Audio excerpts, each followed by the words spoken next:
Good morning. It's a pleasure to be here with you. And picking from where Pedro left, convergency is definitely a very important point for us. But it's important to understand that if convergency means competitive advantage in terms of costs and in terms of customer hold, it also plays a tremendous stress in the organization. It places a stress in the network management, it places a stress in the IT planning and implementation, but most of all, it plays a stress in the way you organize, you go to market. Because you have the product perspective, you have the segment perspective, you have the geography perspective, and also you have the channel perspective.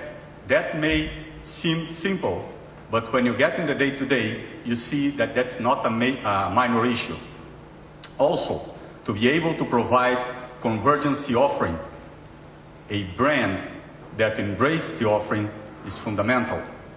So when I think about our advantages, more than having convergency is the ability of implementing, practicing, and we have been doing that for the last 6 years.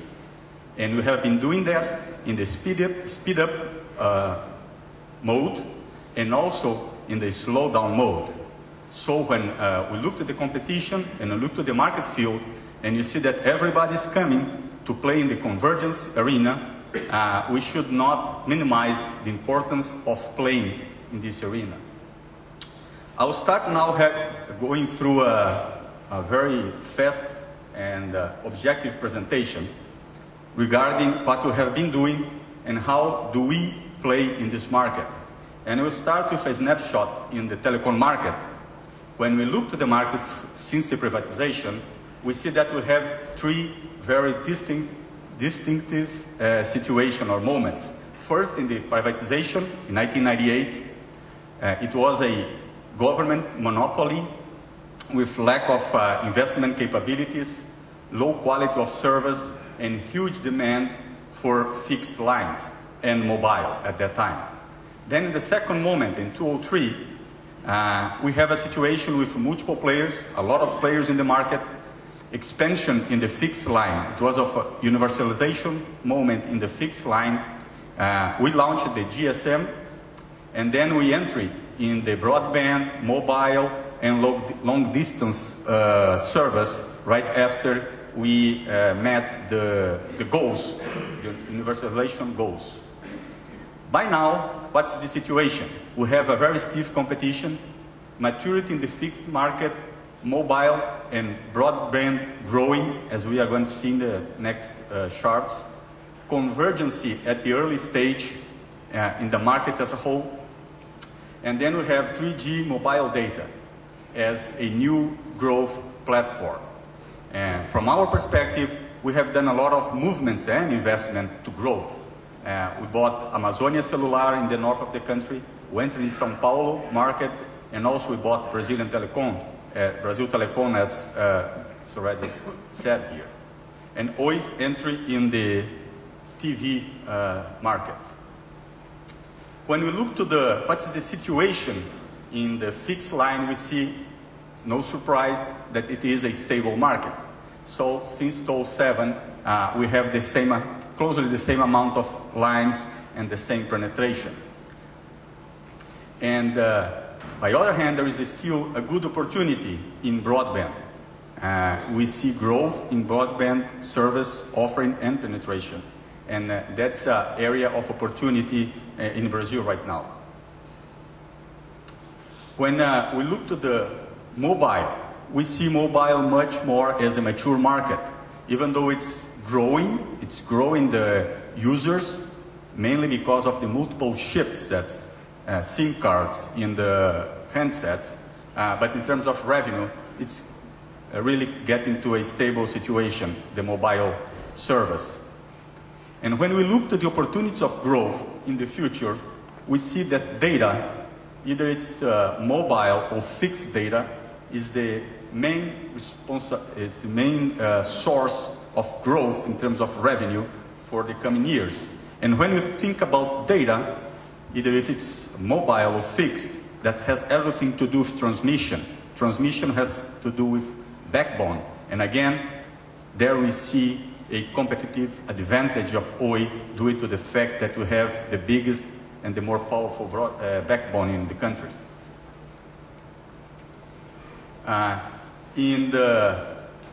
As we have seen in the Mr. Coutinho presentation, the low middle class in Brazil is growing. It's growing in number and it's growing in expanding capacity. And there is the opportunity. The opportunity is in providing service to this segment of the population in all the services. There is opportunity to provide and to penetrate more in the telecommunication service for the middle class, this new middle class that's growing, and it's growing fast in Brazil, and it still needs some telecommunication services. From Oi perspective, what we see by being a convergent operation is that there is still opportunities.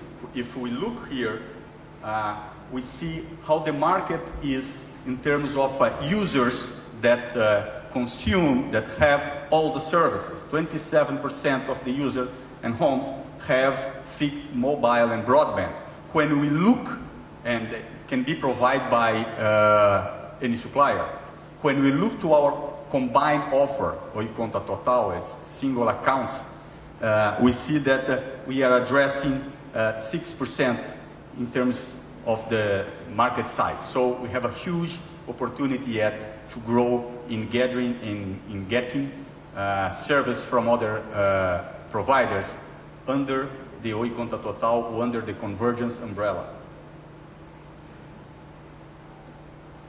In B2B, even though the corporative business is the biggest one, this is a service or a segment that's quite well served by telecommunication services. So the big opportunity is in the small and medium business, more to the small business. And again, capillarity and presence all over the country is a differentiator that we see in terms of Oi perspective.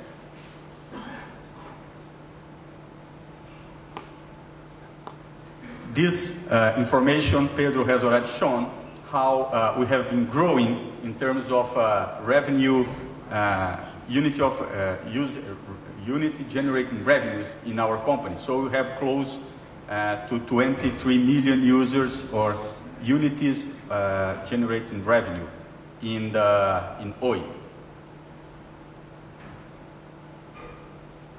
In mobile, we have grown from not existing in 2002. We came from building from scratch a mobile operation, and we have close to 37 million users. And that's an important point. In all of the regions, Region 1, the original Telemar region, or in São Paulo, or in the South and Centro-West, which was Brazil Telecom region, we always came not from buying someone that were already there, but coming from placing the herbs, placing the network, and then going after the users. And we see that the approach that we had in terms of SIM cards alone were a very important differentiator, so that we are able to grow in that speed also in a profitable manner. And I think that São Paulo is an example of that. What allowed us to enter in São Paulo market was a different way of doing business under a strong brand. If you had to do the normal way, focus or supported by handset subsidies, we would never be able to enter in the market and would never be able to enter in that speed in the market, due to the cost of acquisition. Relying in the SIM alone strategy with a lot of minutes in the network, after a little bit more than 2 years, we are able to gather 18% of market share in one of the most competitive markets in the country. When we compare that to other operators that enter at the same time in the northeast or north part of the country, we see a tremendous difference in penetration, revenue, and customer satisfaction. In the broadband, we have a strong growth until last year. This year, as you know, we have put much more focus in the profitability, and we didn't have all the investment in broadband that would be needed to keep the growth. What, as Falco said, we are going to be doing in 2011. So we have a strong, as a matter of fact, the biggest broadband installed base in the country, and growing very fast from next year on.